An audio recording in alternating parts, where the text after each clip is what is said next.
Bună, Miha sunt și mă bucur să ne reîntâlnim în atelier. Am firele pe tarabă deoarece trebuie să mă decid ce culori vreau să folosesc pentru cardiganul pe care vreau să-l încep. Vreau să lucrez din fire cu mohair.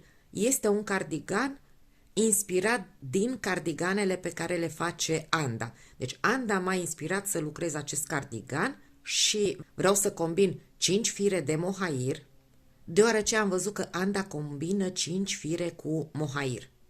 Și am văzut într-o postare de ei că la un cardigan i-a intrat 300 de grame, asta înseamnă cam 60 de grame din fiecare fir pe care l-a folosit ea.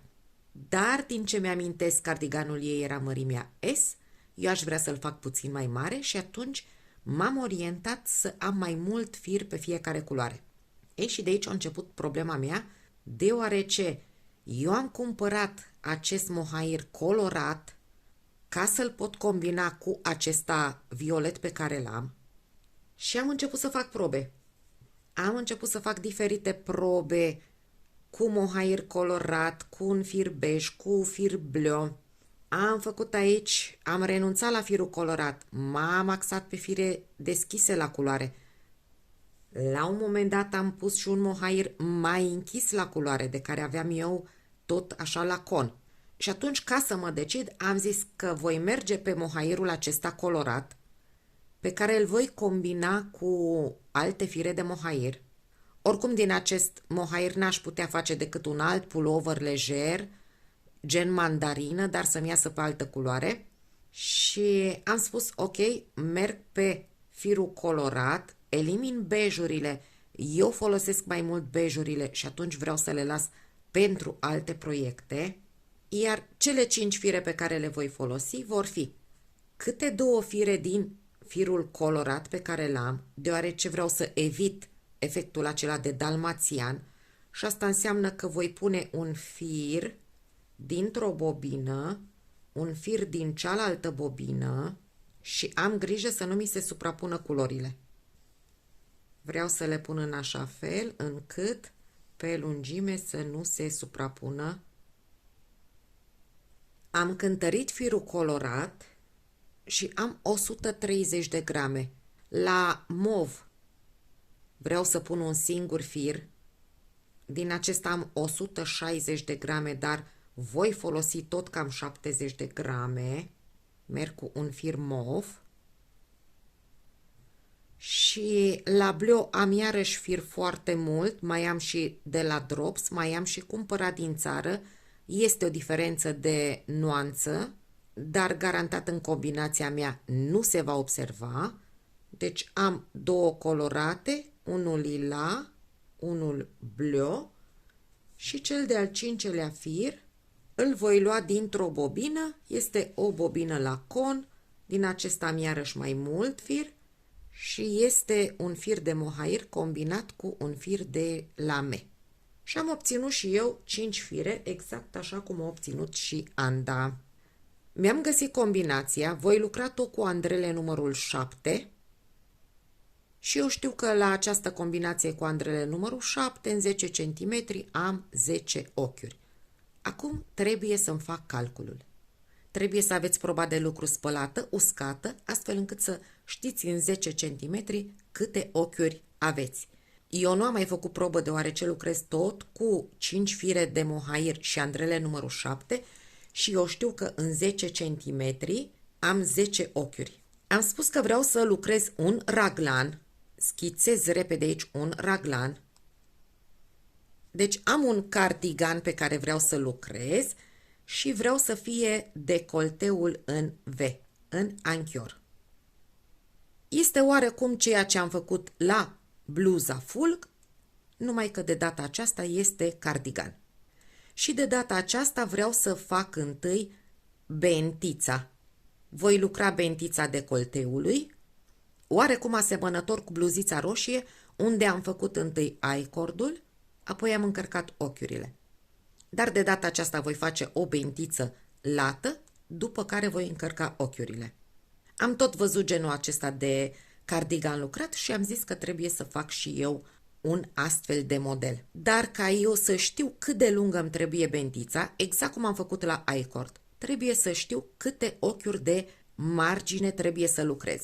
Iar ca să fac calculele, le voi face exact cum am făcut la bluza Fulg. Aveți acolo un tutorial pas cu pas foarte detaliat. Eu de data aceasta voi trece mai repede prin acest calcul, dar dacă vreți să aprofundați, găsiți totul în acel tutorial. Iar eu știu că pentru orice raglan pornesc de la calculul decolteului gândit la baza gâtului. Îmi desenez aici un decolteu, el este rotund, calculez absolut normal distribuirea ochiurilor, am 4 linii de raglan, 2 pentru față, 2 pentru spate. Eu m-am gândit că voi pune câte 2 ochiuri pe fiecare linie de raglan, nu fac model, nu fac nimic. La bluza Fulg eu am luat în calcul 54 de centimetri. De data aceasta, pentru că este cardigan și pentru că am și bentița deja în construcție, pornesc calculul de la 56 de centimetri. Practic, pentru orice cardigan puteți porni de la un 56 de centimetri și în funcție de dimensiunile voastre mergeți cu linia de raglan atât cât este necesar. Dacă am 56 de centimetri, în cazul meu sunt și 56 de ochiuri. Eu trebuie să-mi distribui aceste ochiuri. Pentru un calcul rapid, 56 minus 8, 2, 4, 6, 8 liniile de raglan, rămân 48 de ochiuri pe care eu trebuie să le împart spate, față, mâneci. 48 împărțiți la cât vreți voi, la 6, la 8, la 10. Eu împart la 10 și nu am să trec pentru o mânecă 4,8 ochiuri, voi trece 5 ochiuri. Am mai aflat, 5 pleacă la o mânecă, 5 pleacă la o mânecă. Din 48 scad cele 10 care au plecat la mâneci, rămân 38 de ochiuri, pe care le împart între spate și față. Tot aici mărunt scriu, în mod normal, deci 38 împărțit la 2, ar veni spate 19, față 19. Dar eu știu că vreau să fac raglan anatomic. Asta înseamnă că voi face rânduri scurte ca spatele meu să iasă mai înalt decât fața și asta înseamnă că eu pe liniile de raglan din spate fac creșteri, în timp ce la față nu fac nicio creștere. Deci aceste 19 ochiuri de la spate și de la față suportă modificări. Deci eu trebuie să văd exact de la câte ochiuri pornesc la spate și câte îmi rămân pentru față. Și în funcție de câte rânduri scurte fac până la linia de raglan a feței, îmi influențează mie această cifră de ochiuri pentru spate. Și trebuie prima dată să văd câte rânduri scurte fac. Am 5 ochiuri pe un număr, eu voi face un rând scurt după 2 ochiuri, al doilea rând scurt după alte 2 ochiuri, iar al treilea rând scurt va veni aici după 3 ochiuri, inclusiv linia de raglan a feței. La fel și aici.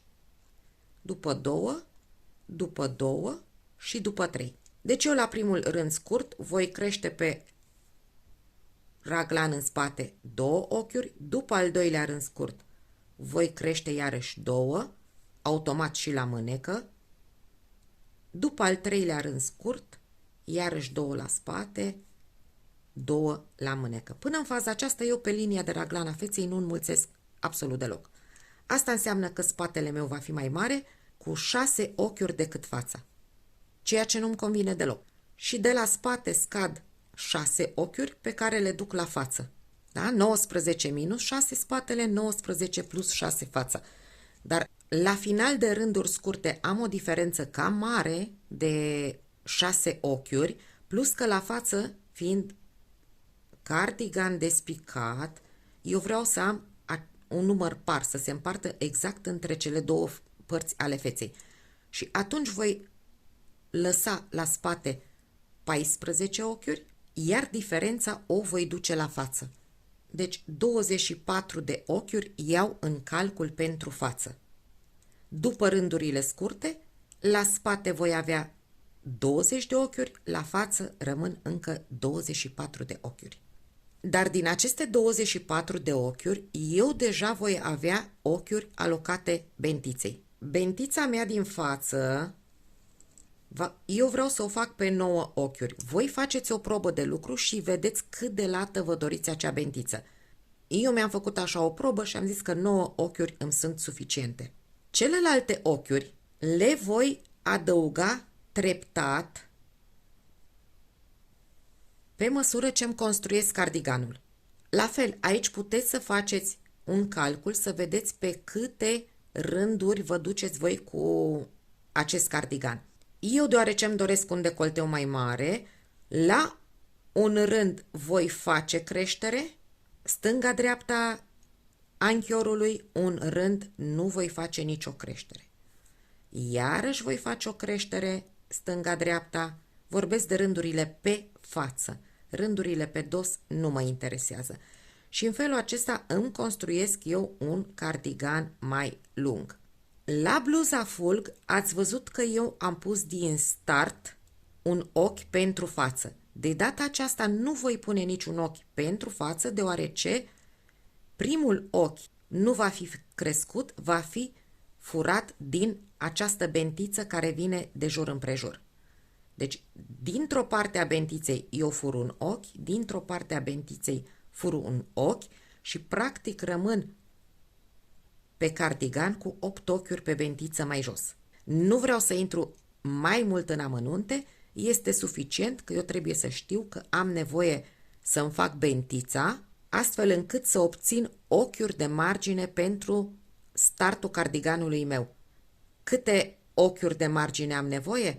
Am la spate 14, am pe liniile de raglan 2, 4, 6, 8 și am pentru 2 mâneci 10.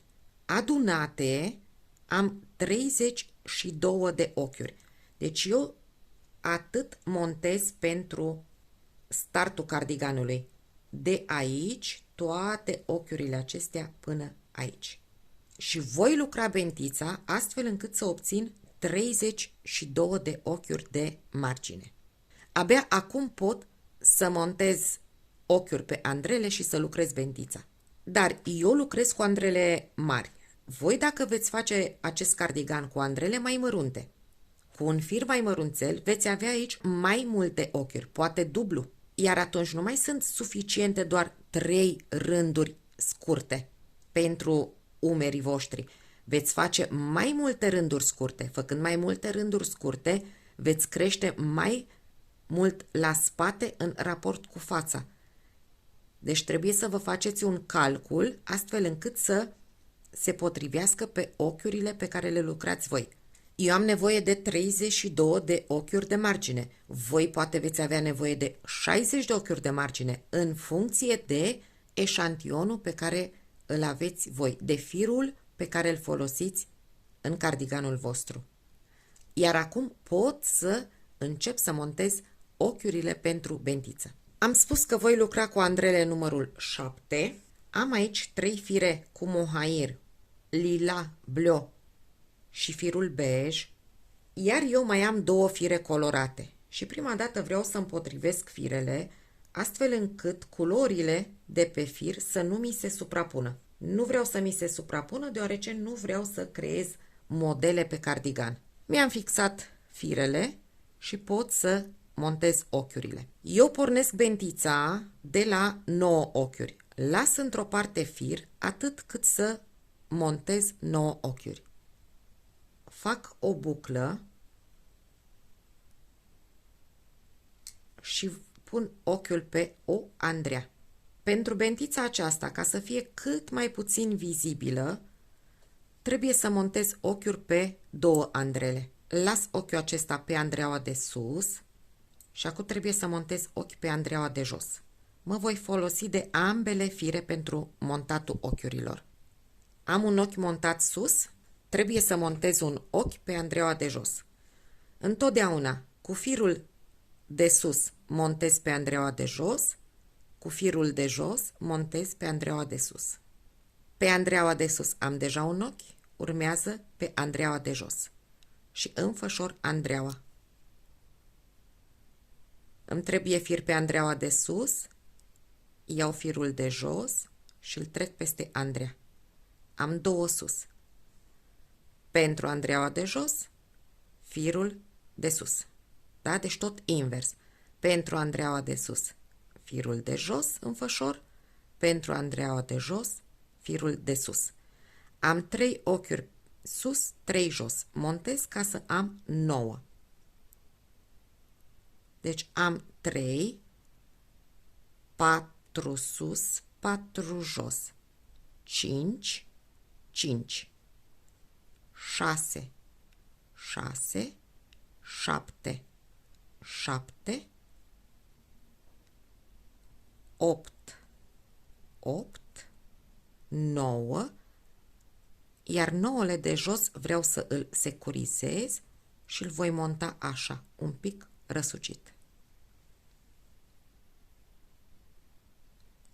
Iar în acest fel, eu voi lucra ochiurile acestea pentru jumătate de bentiță, pe ochiurile acestea cealaltă jumătate de bentiță. Vreau să încep de pe Andreaua de jos, să lucrez partea aceasta, deoarece la final pot să tai firul. Ochiurile de pe Andreaua de sus le voi lucra ulterior, le pot trece acum pe un act de siguranță sau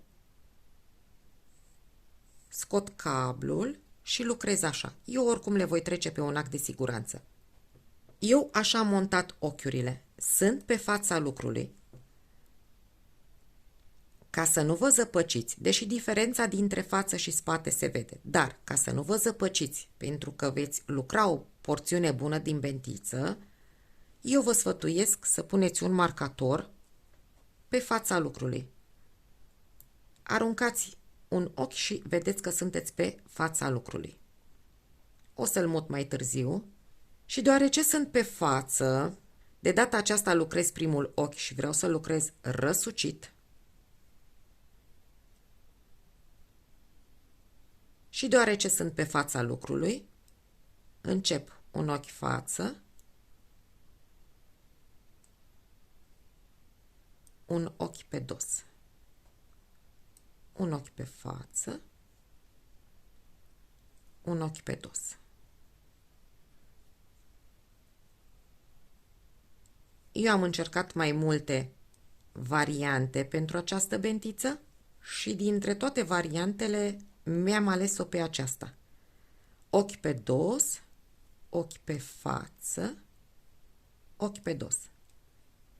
Eu vreau să lucrez bentița cu ochiuri alungite. Asta înseamnă că întotdeauna pe dosul lucrului, ia să desfac eu, deci pe dosul lucrului, ochiul pe dos îl iau nelucrat. Țineți minte, dacă e pe dos, ochiul pe dos nelucrat. Primul iau nelucrat pentru că este ochi de margine. Ochiul pe dos nu lucrez, dar firul rămâne spre mine. Ochi pe față, ochiul pe dos nelucrat cu firul spre mine. Ochi pe față, ochi pe dos nelucrat, ochi pe față, ochi pe dos nelucrat, ultimul ochi de margine, ochi pe dos. Vreau să trec ochiurile de jos pe un act de siguranță. Am trecut ochiurile aflate în așteptare pe un act de siguranță. Întorc și sunt iarăși pe față. Dacă sunt pe față, primul îl iau nelucrat, iar ochiul pe față trebuie lucrat răsucit, deoarece pe dosul lucrului l-am luat nelucrat. Dos, am un fir scăpat, ochi pe față lucrat răsucit, ochi pe dos, pe față răsucit, ochi pe dos, pe față răsucit, ochi pe dos.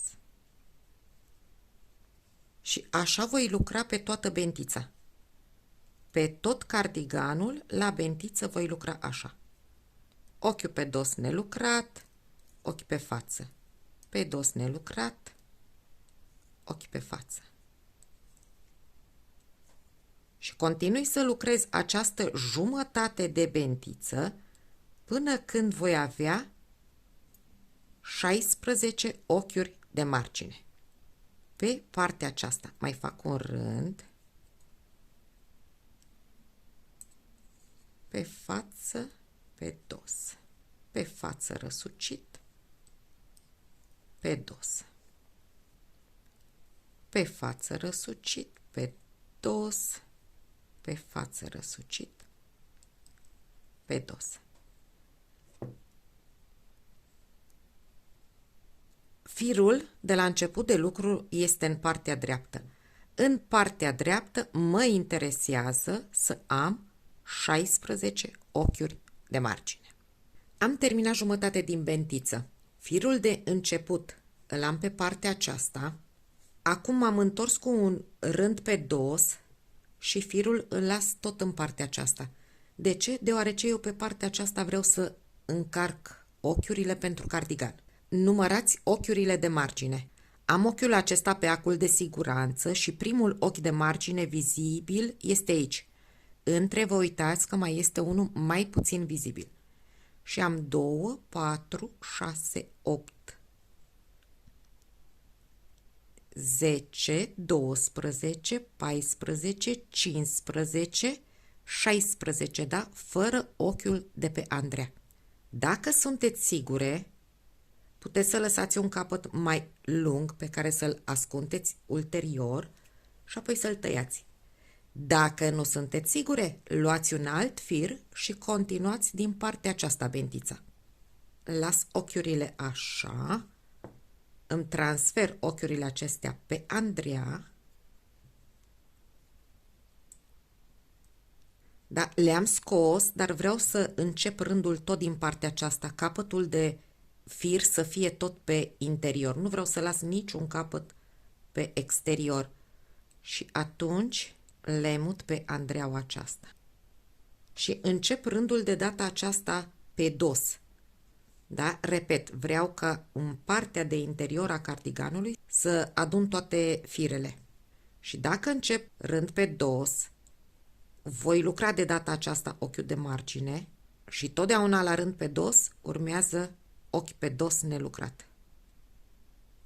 Ochi pe față, pe dos nelucrat. Ochi pe față, pe dos nelucrat. Ochi pe față, pe dos nelucrat, ultimul ochi de margine. Și repet, ce am făcut pe prima jumătate, fac și pe partea aceasta. Ochi pe față lucrat răsucit, ochi pe dos. Am marcatorul, eu știu că sunt la rând pe față, da? Ochi pe față răsucit, ochi pe dos. Ochi pe față, ochi pe dos. Ochi pe față, ochi pe dos. De aici nu mai lucrez primul ochi, las ca să formez frumos ochi de margine. Îl iau nelucrat. Ochi pe dos,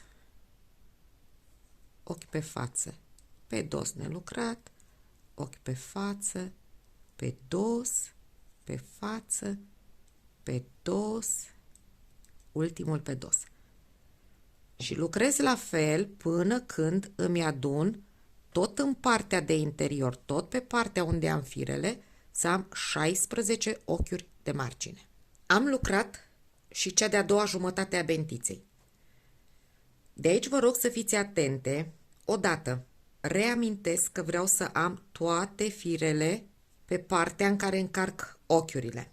Bentița este cu fața la mine. Dacă vă uitați pe dos, se vede o diferență. Apare un rând pe dos exact unde am început bentița. Numărați să fiți sigure că aveți și pe partea aceasta tot 16 ochiuri de margine. Exact de la primul ochi de margine care are sensul spre Andreaua aceasta, da? Numărați 1, 2, 3, 4, 5, 6, 7, 8, 9, 10, 11, 12, 13, 14, 15, 16, fără ochiul de pe Andreea. De aici încep să încarc ochiurile pentru cardigan. Da? Deci pe fața bentiței. Marcatorul meu este aici, pe față. De aici avem nevoie și de marcatoare pentru liniile de raglan, pentru rânduri scurte. Acum, cum doriți voi, încărcați primul rând și apoi puneți marcatoarele sau puteți să le puneți de la primul rând. În cazul în care ați lucrat, știu eu, un ochi mai puțin, stricați și mai faceți un rând. Eu mi-am făcut și 4 marcatoare din acestea de fir textil și o să vă zic și de ce vreau 4. Prima dată pun un marcator după ochiurile bentiței, iar primul ochi aici îmi va fi puțin greu să îl încarc. Iau cu o croșetă, introduc croșeta din față în spate ca să pot să-mi trag primul ochi. Și mă pot uita pe caiet.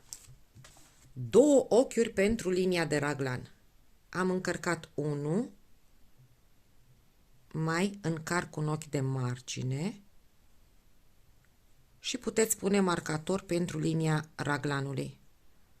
Unde am pus eu marcatorul roșu, va mai veni un marcator pentru linia raglanului. După aceea am 5 ochiuri de la mânecă. Încarc 5 ochiuri. 1, 2, 3, 4 și 5. Atenție să mergeți în linie dreaptă, să încărcați exact ochiul de margine, ca pe partea aceasta să rămână rândul cu ochiuri pe față. Deci după 5 ochiuri, marcator pentru raglan, încă 2 ochiuri încarc pentru linia raglanului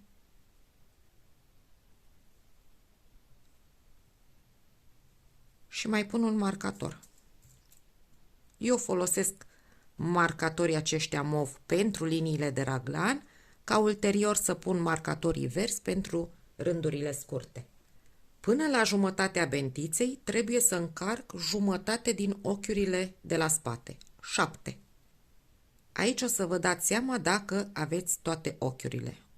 Pe jumătate de bentiță. 2,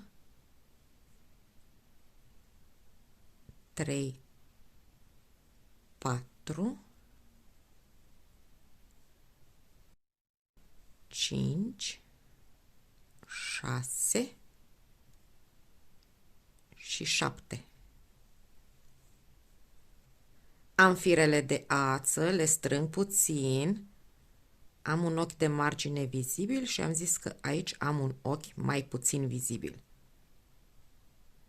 Și încep 1, 2, 3, 4, 5, 6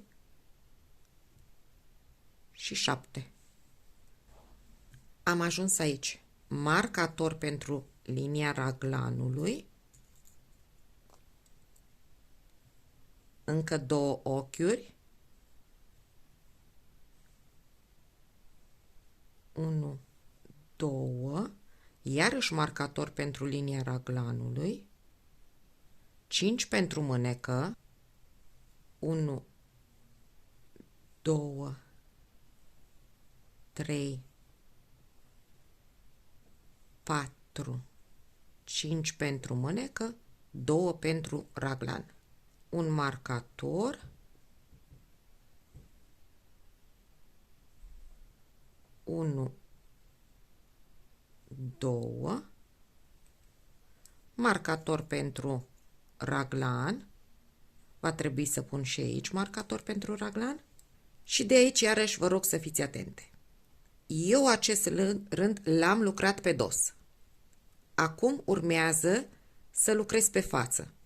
Bordura mea până acum a avut 9 ochiuri cu 2 ochiuri de margine. Voi de aici, primul ochi de margine aferent bordurii, îl veți socoti primul ochi de aici, ochi pe față, pe care lucrați cum vreți voi. Fie de aici începeți și lucrați pe față și nu vă mai complicați, va fi mai ușor la primele rânduri când aveți creșteri de făcut, fie îl lucrați ochi pe dos. Eu am ales să lucrez ochi pe dos ca să-mi evidențiez puțin bordura. Am spus că acest ochi rămâne pentru față. De aici puneți marcator să separați bordura și îl păstrați cât credeți voi că este necesar, astfel încât să nu greșiți la bordură. Ochi pe față răsucit, ochi pe dos. Am zis că bordura continuăm să o lucrăm în același mod. Ochi pe dos, ochi pe față, ochi pe dos, ochi pe față, ochi pe dos.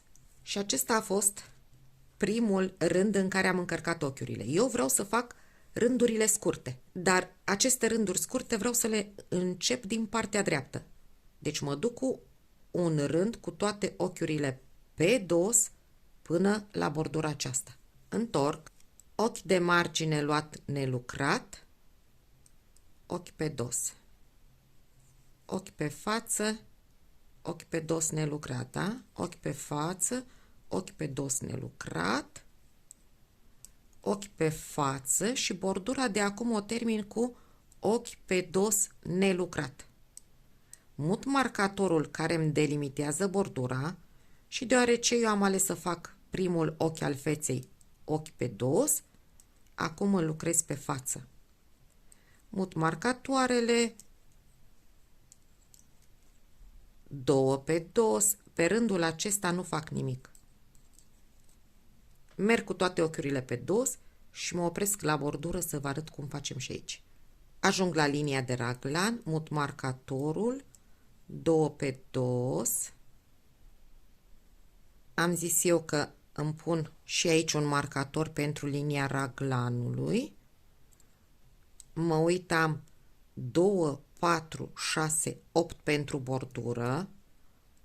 Primul ochi al feței pe care eu lucrez acum pe față, pun înapoi marcatorul roșu și îmi rămân pentru bordură 8 ochiuri. Sunt la rândul pe dos, ochiul pe dos îl iau nelucrat, față, nelucrat, față, nelucrat, față, nelucrat, ultimul ochi pe dos. Acesta a fost startul cardiganului meu. Bineînțeles, urmează să pun marcatorii, să fac rândurile scurte, deoarece îmi doresc o construcție anatomică, dar pentru întâlnirea de astăzi mă rezum la această bentiță, deoarece consider că este bine să o aveți într-un tutorial separat. Până ne reîntâlnim cu partea a doua a cardiganului meu, vă îmbrățișez, vă spun ca de fiecare dată să aveți spor și inspirație, să fiți iubite, dar să și iubiți. Vă pup! Pa, pa!